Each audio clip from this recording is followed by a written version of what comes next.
TV5 and Mana TV. You are watching Insight with Praveen Puram live from Atlanta. We have been doing a number of episodes on Indo-Americans, NRIs who have achieved.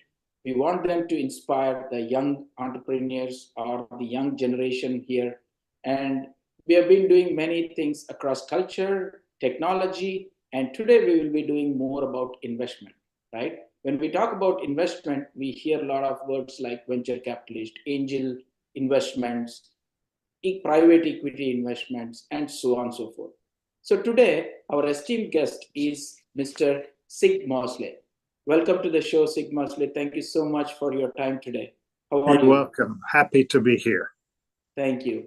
So before going into the deep dive of this angel investment, I just wanted to say thank you for all the sponsors like Spearsoft, CPA, and Rajamodi, which makes this show live and bring more people onto the show and educate, inspire, motivate from all the Indo-American community. So with that effort today, I just wanted to introduce Mr. Sig Mosley.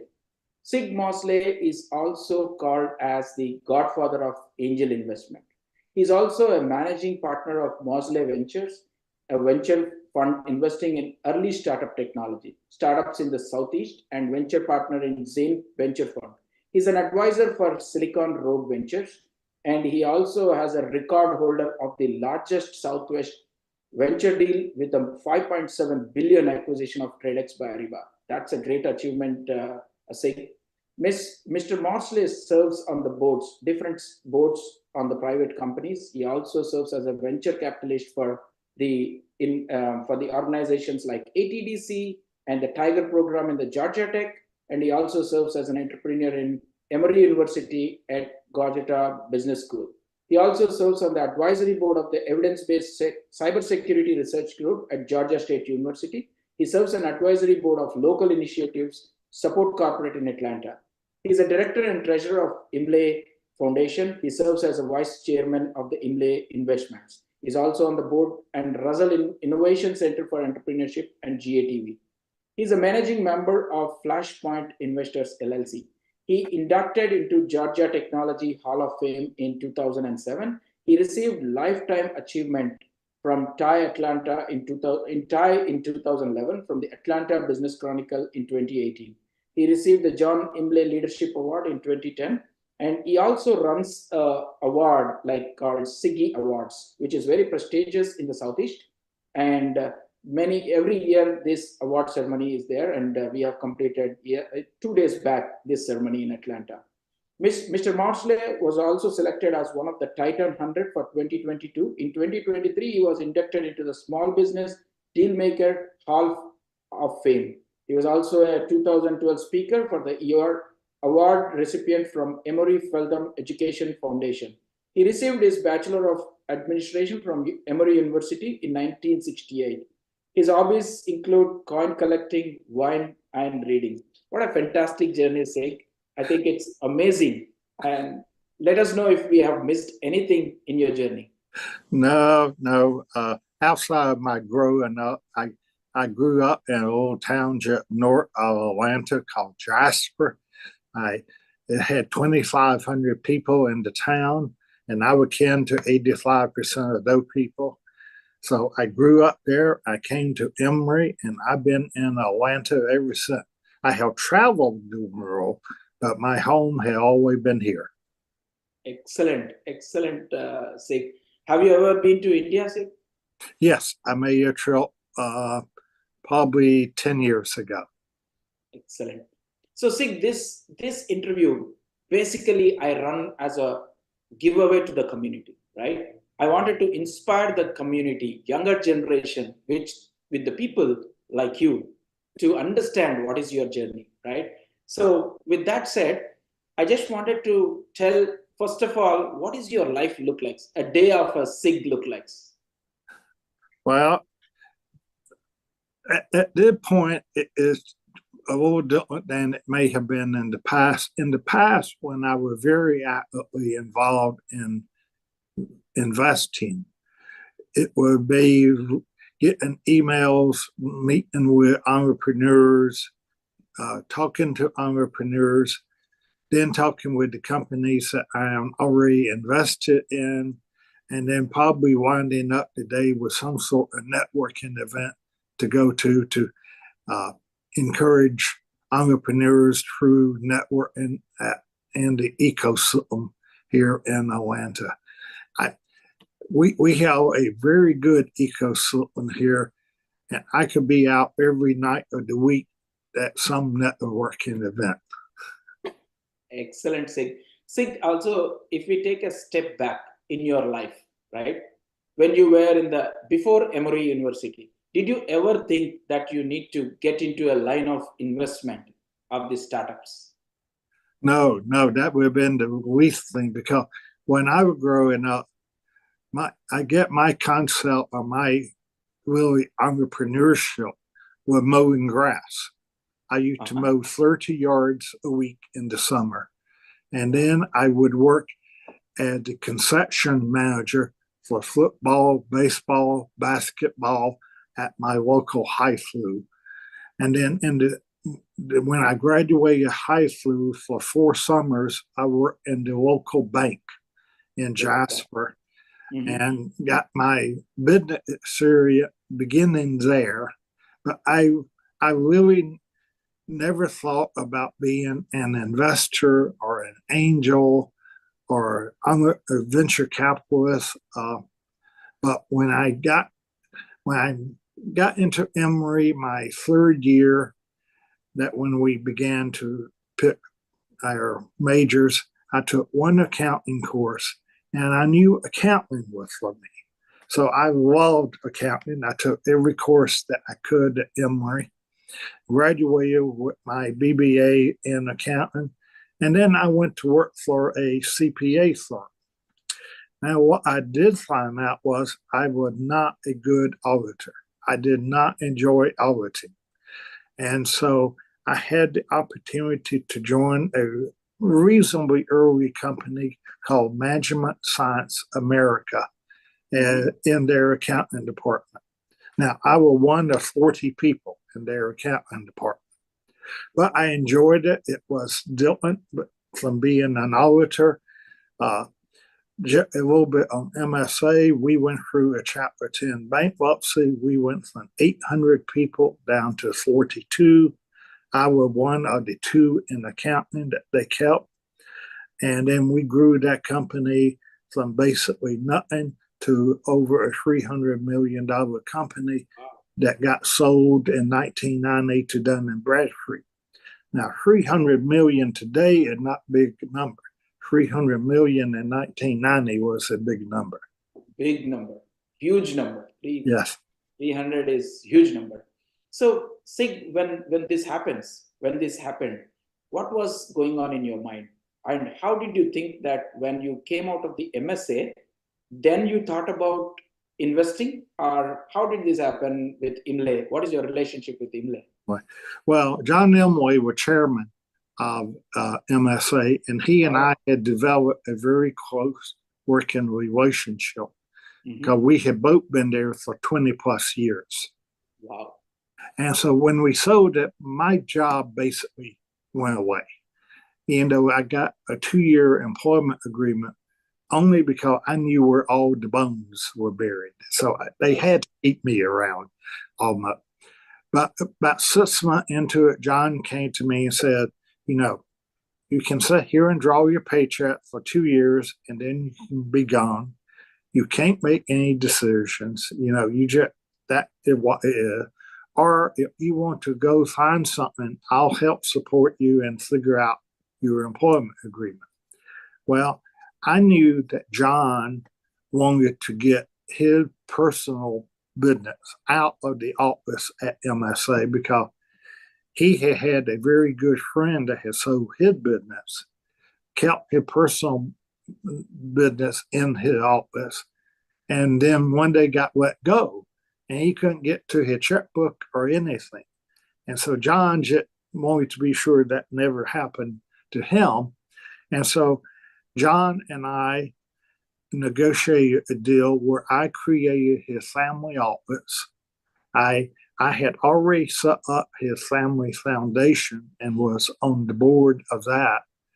And then the third thing that John wanted to do was to give back to the entrepreneurial community because it had been very, very good to MSA. Because at one point, MSA had over 16,000 people along the way. And we had gotten a lot of good people out of UGA, out of Georgia Tech, some out of Emory and Georgia State. So he really wanted to give back. And I was great. I was fine with doing that. I believe in building the ecosystem and giving back. And so he entrusted me with the desire and the ability to go out, and we started doing angel investing in 1990 before it was even called angel investing. So we started doing that, and over a 20-year period, we did 122 deals, basically all technology. Now, we did a couple of non-tech deals, and I don't take credit for those. I give credit for those to John. One of them being the Atlanta Falcons. We had a minority interest in the Falcons. But that is the way I got into it. The first year, it sort of began to show, because we had so many good people in MSA, we had a network of entrepreneurs and really angel type investors in the community. So they would bring up deals. We didn't have to worry about deal flow because it would come to us like the very first company we invested in came to us from a former senior VP of sales at MSA, that he was an investor in that company. Our second deal was from one of the acquisitions we had made. The CEO of that company had left and formed a new company, and we invested in him. And it just grew from there. Doing the deal here, a deal there, everybody began to get to know it. And so deal flow just continued to come in. Excellent. That's a wonderful story, Sid. See, the reason I was asking this question is we see you as a SIG, we see you in Atlanta everywhere, but we don't know how much struggle you have undergone through that. So anyone cannot become an angel investor or a godfather of angel investor in 1 year or 2 years. You have been like journey of 35 years, I believe, right? Right, yes. So one other question, why did you choose angel investors when you have so many kinds of investment types, right? There are so many types of investment vehicles. Why did you choose angel investment? Well, I say for 21 years, it was a computer software company. So if we knew anything, we knew a little bit about software.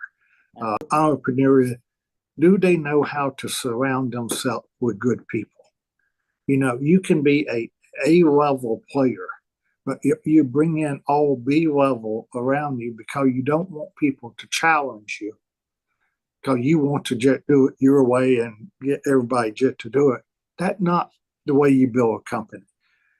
A good entrepreneur should have a layer player around him, challenging him all the time.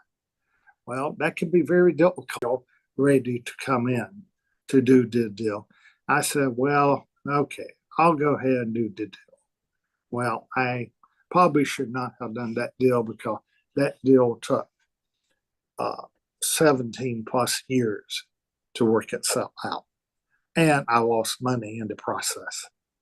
So, that was a very valuable lesson. It took a while to learn about really sticking to what your principles are and not necessarily listen to the heart.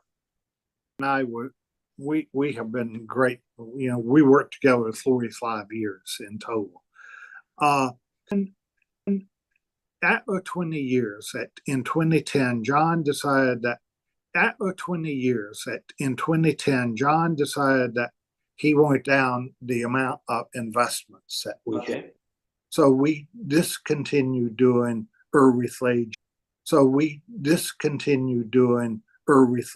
angel investing.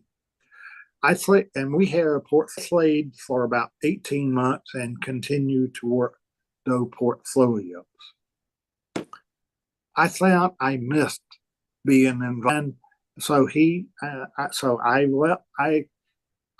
left full-time employment with Mosley. I still consulted back to Mosley, and then did Mosley Ventures, raised $31 million for that, made 23 investments out of that, and we are now in year 11 of Mosley Venture, a 10-year fund. So we are trying to wind down Mosley Venture.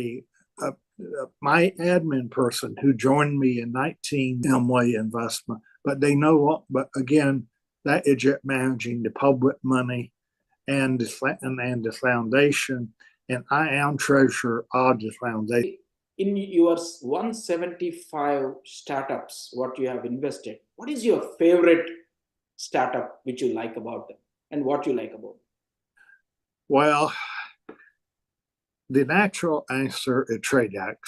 TradeX, I thought because so. TradeX was the best investment we had, but it also gave me a unique opportunity because when we began looking at TradeX, it had a business model that I did not particularly like, but I liked the software that they had. So I encouraged them to change their business model and to begin to license their software out to other people. Mm-hmm. And so I was able to, they looked and they agreed. So we invested in TradeX in 1996, it was. Mm-hmm. And I was able to join the board early on, and I got to know the entrepreneur very well.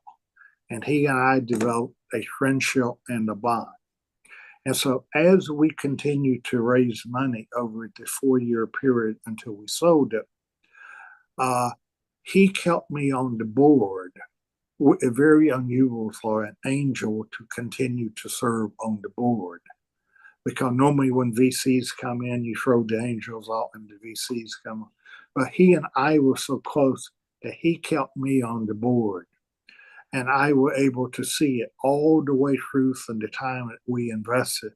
And we were the first outside investor in TradeX to the time that we sold it to Ariba.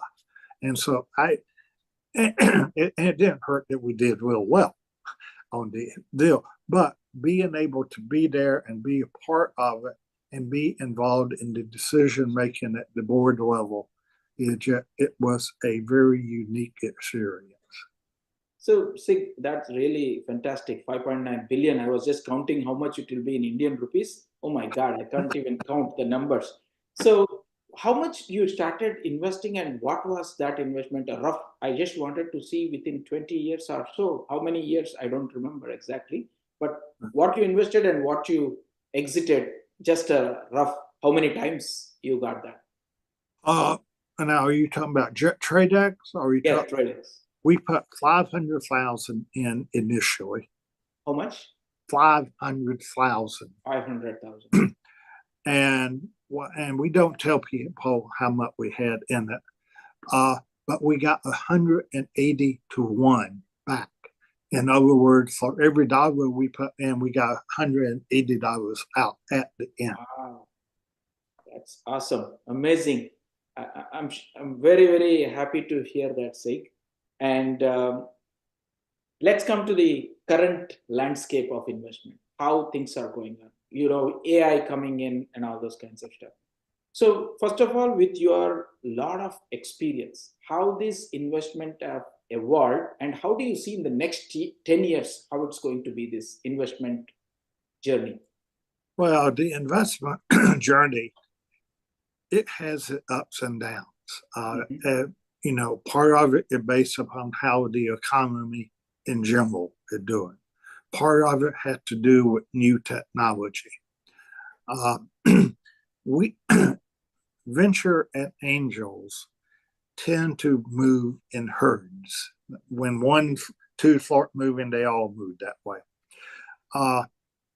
An example of that is green technology. Back in the, I think it was early 2000, green came to be a big thing. Mm-hmm. There were 400 investment made in green technology in 1 year. Probably 20 of those survived. Out. Okay. Because they were just, people just, and we overdo it. And that had been true in other areas, not just green. But so AI is a new thing that everybody is trying to figure out what to do, how to apply it. You almost don't see a company today that said they don't have AI. When you ask them what it is, they can't tell you. They just say we got AI. Machine learning, structured and unstructured files, all of those kind of things make up a part of AI. So now AI now has gotten to be a lot bigger. The valuations are just off the wall. And I think AI will have an impact. I think it will make changes to the way we do things. I think certain industries will have a greater impact with AI. Just very much like blockchain.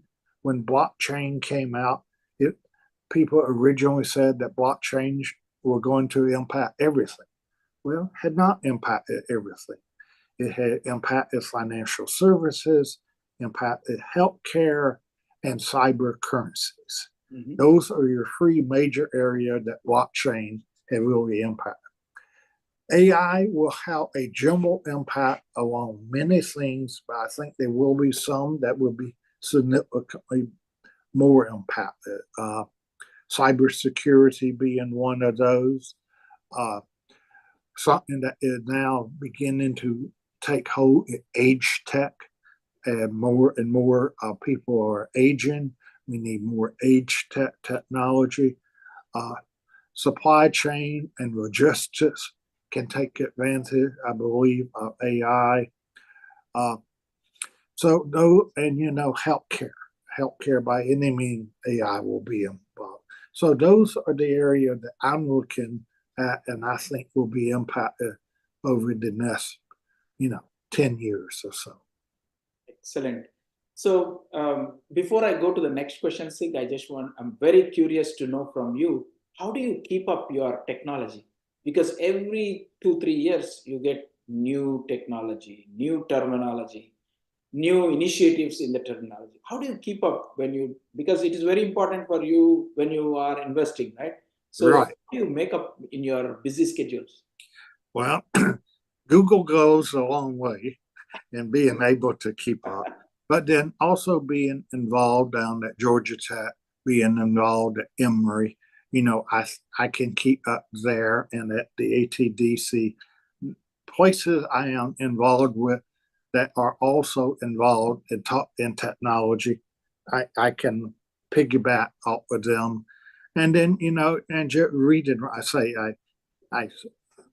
Google is a great way to research things, but it also sort of gives you directions to go into where you can find what you need to know. And then I keep talking to people, exactly. You talk to entrepreneurs and you talk to other investors. Excellent, Sig. I think the reason I am asking this question is because when I'm doing this podcast too, I depend on so many sources, learn myself. Talking to people like you, I have to prepare myself, right? Otherwise, it is not going to be attractive. Mm-hmm. So moving on to the deep tech and AI again. So there is a lot of advancements in the AI, deep tech. So what kind of sectors excite you for your investments? Well, I mentioned previously, H-Tech is one that you come in. I think the opportunities for H-Tech technology it grow in leaps and bounds. Cybersecurity. It seemed like every time we saw one cybersecurity issue, a new problem crept in. So I believe that we have an opportunity there. Healthcare, we are seeing tremendous advances in healthcare, both in the software and in medical devices. You look at supply and logistics, we haven't solved our logistical issues yet. We have seen in the past 3 or 4 years real problems, ports closed down or, hurricanes happen, whatever. They are a lot of issues there still to be resolved. And I think that we will continue to see those grow. Excellent. Excellent, Sig. And one other question I wanted to ask from my personal point of view, because I've been into quality engineering, quality assurance, and then so on. Did you find any of the tools which are into AI, like Vision AI, right? So did you ever see in your career in these kind of tools? Uh, no, because see, my investing for the most part ended prior to AI really beginning to get the impact. Because if you think about it, AI had only been around 5, 6 years. Yes. And, well, and so Mosley were already done, Emily were done, Zane were doing it, but it wasn't significant at where we were looking. And then most of my personal investment were done really before AI got to the impact it has now. But like I say, every company you talk to tells you they have AI of some kind. So absolutely. Even though I will tell you an interesting story, I did talk to one company recently, and they said, no, we will have very little AI, and we don't even talk about AI. Oh my God. And and it was a cybersecurity company, and I would just it took me back. You don't see those these days. Absolutely. Understood. So now the favorite topic again, advice for the Indo-Americans, right? So what message you would like to share for all the Indo-American community looking for to invest in startups and in their own ventures? What would be your advice? Well, they are a great organization called TIE, TIE. Mm-hmm. They do a tremendous job of giving mentorship, having investor group, educating investors, educating entrepreneurs. TIE has a program for high school. They have a program for college entrepreneurs. They have the TIE Angel, and then they do significant mentoring. And TIE has like 62 chapters around the world. Mm-hmm. So they are a large number of them. They are, they were the sponsor of the SIGI Awards. Mm-hmm. They do an Angel Con event. We're investing in venture Atlanta companies. They also do a e-commerce type conference once a year. Mm-hmm. They are the primary organization where most Indo-Americans would be able to find help. Now in Atlanta, you still have, you have other accelerators and incubators like the ATDC at Georgia Tech. You got Atlanta Tech Village, and you got the Atlanta Technology Angels. So and you got like the Rays Forum at Emory. So you have, and you got the Hatchery at Emory. So you have a number of different places where, and that's it good for the American, but also good for any entrepreneur and investor who want to get involved, to get help. But TIE by far has some of the biggest and most outstanding program, particularly for the younger kids, the high school and the college, because they run programs about being educated entrepreneur, and then they actually enter competitions that are international in nature. So you get exposure to all kind of entrepreneurs and investors. Excellent, Sig. I think I also acknowledge I started long back, 2 years back, coming to the Thai. And I also volunteered to do some media work for them. Yeah. And I learned a lot of, and also I got to know from Thai yourself. And that is where we got connected. And it's a Right. great forum. So from this event, from this platform, I would like everyone to know that Thai is a good platform where we can start with. Yeah. Definitely ATDC, Georgia Tech, and also Emory. Definitely. My next question was on young entrepreneurs. I think you have already answered the questions, right? So now let's talk about building an ecosystem. You talked more about sustainability and all those kinds of stuff. So have you ever been in the angel investment in such sustainability companies? Not sustainability per se. That would not have been why I invested in them. Sustainability is a subject that really came about more recently, and I do. I don't necessarily look at total impact when I invest. I probably should look more at that, but I haven't. Excellent. Sig, in the encouraging the angel investment, right? So how do you think the Indo-Americans can participate in building a robust angel investment ecosystem in their community? So what would be your suggestion? And also second question, have you been part of the Indo-American community startups? Well, I'll answer the second question first. Yes, I am a member of Thai. And, and I have participated in the Thai Asset Program, the Thai VA program. We have the SIGGIs that are tied into it. So as far as investing, you have Thai Angels, which does a very good job.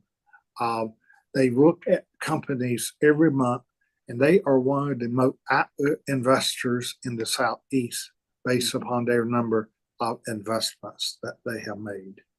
You also have the ATA, Atlanta Technology Angels, with a good angel group.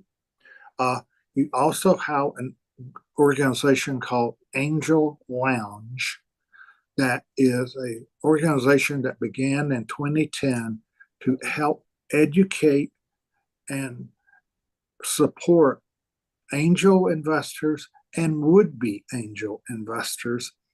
Angel Lounge is one of educating angels on how, they get people to come and talk about what they have done, how they did it, what they did right, what they did wrong, so that you get educated without necessarily making all of the errors yourself.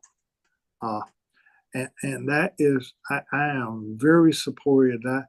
And the ATA, actually, Atlanta Technology Angel, has a class that they give once a year on being an angel investor. So there are many ways to do it. Now, I will say that you need to figure out your own personal asset allocation, because angel investing, you can make money, but you also can lose money. And so you need to be prepared as an angel investor that the money that you are putting in, that you could lose. And so you need to know that you have enough money set aside somewhere else to live on and take care of your family. So that is critical. Now, the one biggest mistake that most angels, well, not most today, that used to make, and still some do, is they don't put about enough money for what we call follow-on investments.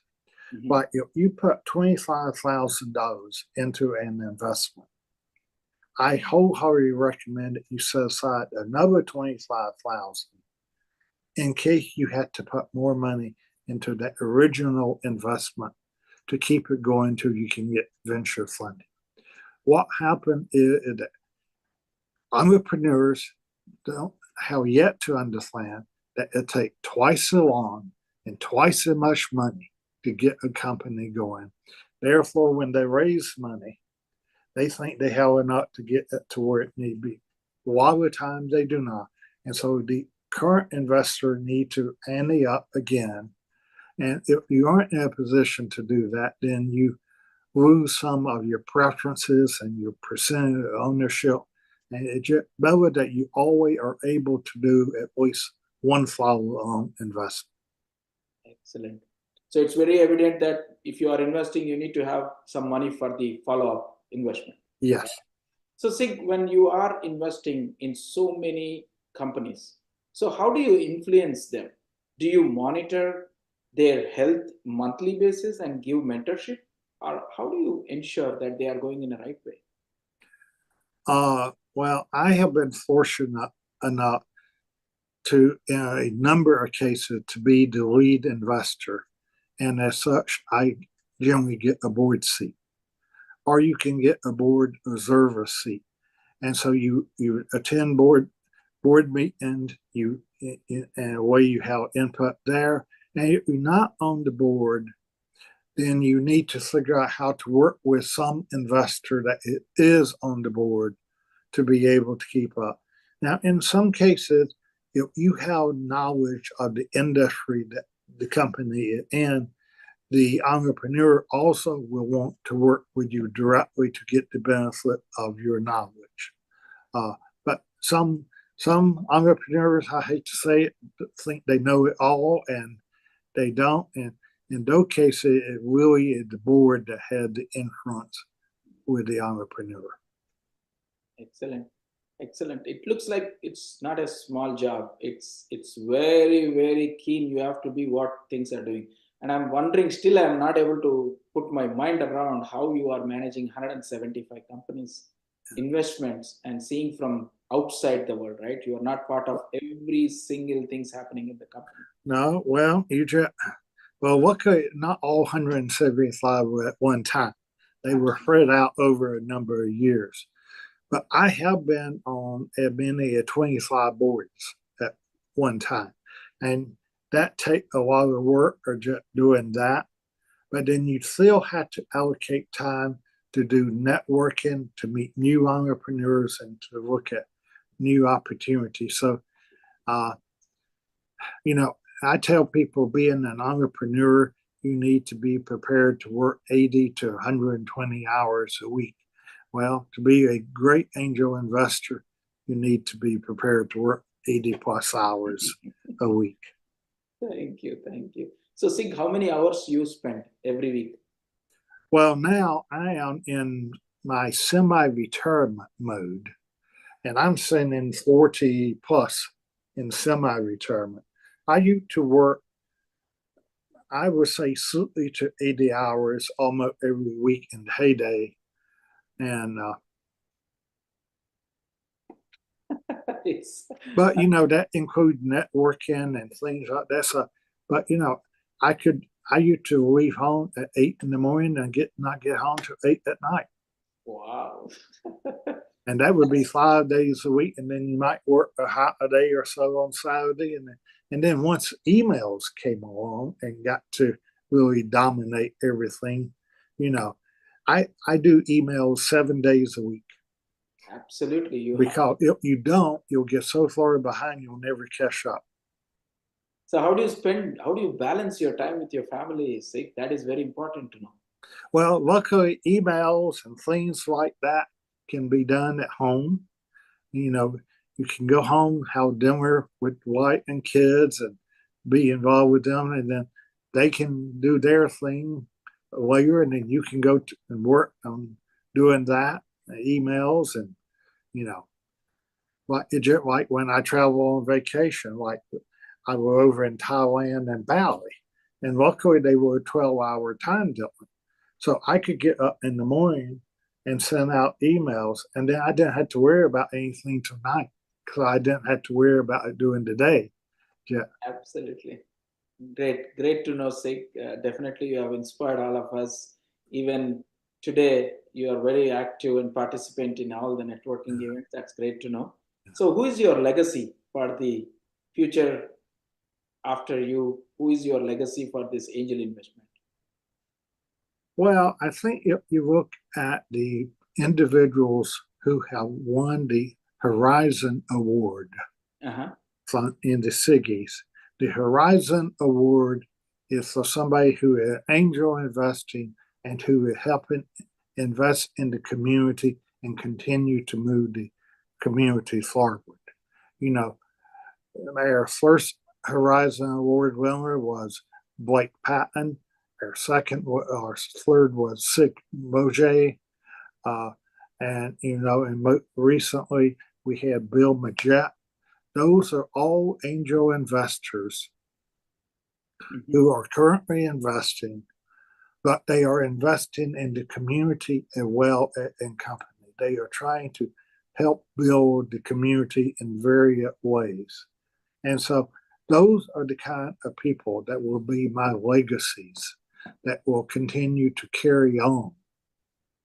Excellent. Sig, this also calls out to me to know more about how did this Siggy Awards came into picture. What what thoughts made you to run this Siggy Awards? Well, actually, two friends of mine 6 years ago came to me and said, Sig, you have gotten so many awards, you don't need any more awards. But we would like to do an award to recognize angel investors that go unsung. You think about it, we recognize entrepreneurs all the time in various ways. We don't recognize the angels. So I said, okay. And they said, well, we would like to name it for the Siggies. I said, okay. My contribution to the Siggies, well, I was the one that created the bobblehead. Excellent. I wanted it to be something different. I wanted the word to be different, and people would remember it.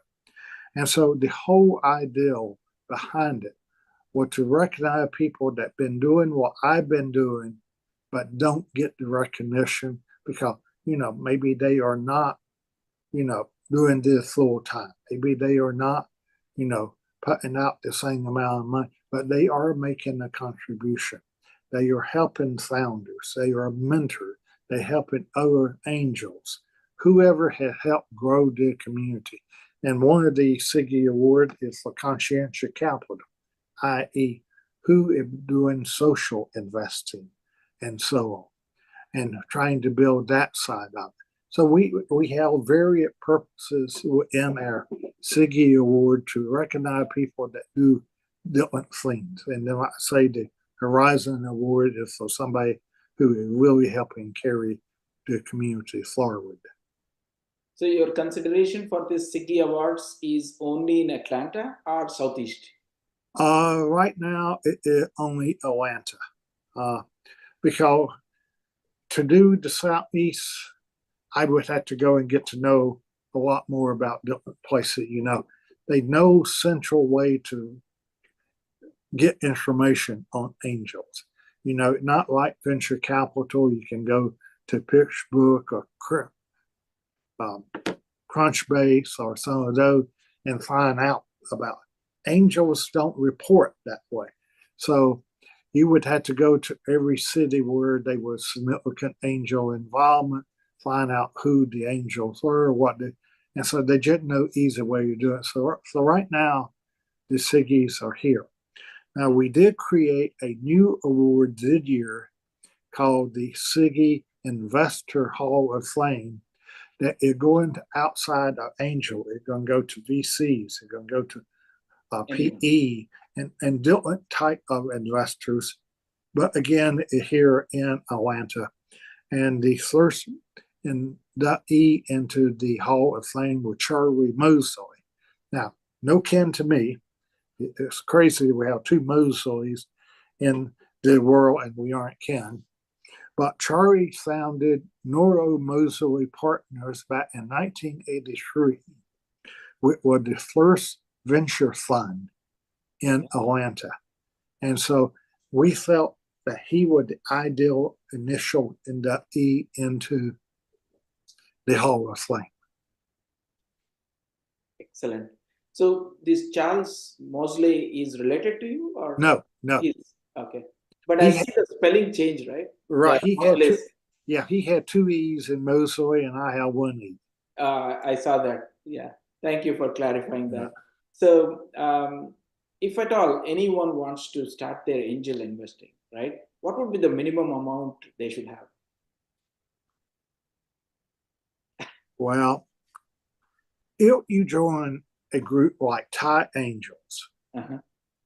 they will take investment of 10,000 and up Mhm. because they consolidate everything into a special purpose vehicle.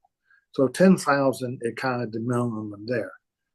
Now, as an individual angel investor, I believe you need to have 25,000 to put into a deal if you're not coming in with a group. So you had, and I feel that you need to be able to make 10 investments because you need to have a diversity of investment in various companies. And so to do that, I really think you need 100,000 that you would be willing to put out into angel investing. Again, coming through Thai, you can do 10,000, and you can get into 10 companies very easily. Excellent. That's a good thought, Sig. I think you need to think through. I also wanted to definitely get into that so that you learn with that 10K. Right. Well, also remember, you had to be an accredited investor per the SEC definition of accredited investors. You either had to have 200,000 salary or 300,000 joint, or you had to be worth $1 million. Oh, to do that? Yeah, because that is what that is the definition of an accredited investor. Ah, Now, there are some crowdfunding opportunities for non-accredited investor, but I don't know much about those.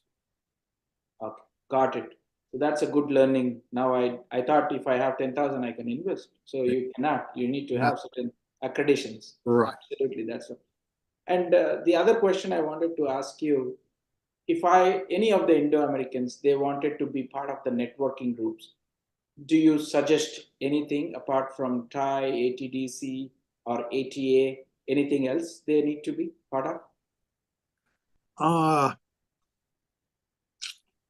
No, I really don't. You got ATV, ATDC, you got Thai. You are well connected in the community, and you can see probably most opportunities. Now, again, I'm talking through a technology point of view. They are different organizations for bioscience. I think the Southeast Medical Device Association or something like that. That if you're doing bio or pharmaceutical or med devices, that they have their own groups, and I'm not addressing those. Excellent. Thank you, Sig. The reason I'm asking all this is that is where I'm trying to create to bring you on, give some knowledge to the folks. Similarly, I wanted to do ATDC president. I've done ATV managing director. Then I wanted to do now Thai Atlanta Sanket. So slowly I'm trying to build, at least my flyer will give a sense to all the young entrepreneurs or all these Indo-Americans, at least this is existing. That's my way of giving away to the community. That's Well, where I've been doing. that very good because we need that. Thank you. And the last question, we'll close this in the interest of time. So, if you had to summarize your philosophy in one sentence for aspiring angel investors and entrepreneurs, what it would be? Well, for entrepreneurs, I would encourage you to know the business world, before you begin to be an entrepreneur, because just to go right into entrepreneurship without any business experience, it's challenging, difficult, and you'll make more errors than you would otherwise. For angel investors, I would encourage you that not only do you want to make money, but you need to kind of have a second purpose for being an angel investor. You either are looking for a job, you are looking to stay current on technology, or you are looking to give back to the community. You make a better angel investor when you have a second reason to be that. That's a great knowledge point what you have brought, say. So with that said, the final question again to the community: what is your message to the Indo-American community on the investments and the entrepreneurs, and how are you engaged more with the Indo? Well, I think that the community need to engage.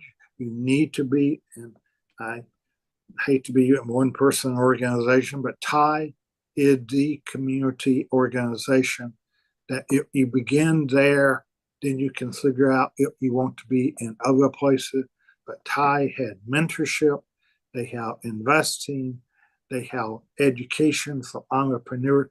They have, within their organization, they cover everything that needs to be covered as an organization for entrepreneurs and angel investors. Thank you, Sig. Thank you so much for the wonderful message. And we are blessed to have you on this show. And thank you for your time on a weekend, educating us, inspiring us, motivating us. So with this, we will close this session today. All the Indo-American community, please do watch this. And if you need any suggestions, any knowledge, please feel free to reach us. Sig is always available for the community and any inspiration on this entrepreneurship. Thank you so much. Have a wonderful day to you, Sig. Thank you. Thank you. Thank you.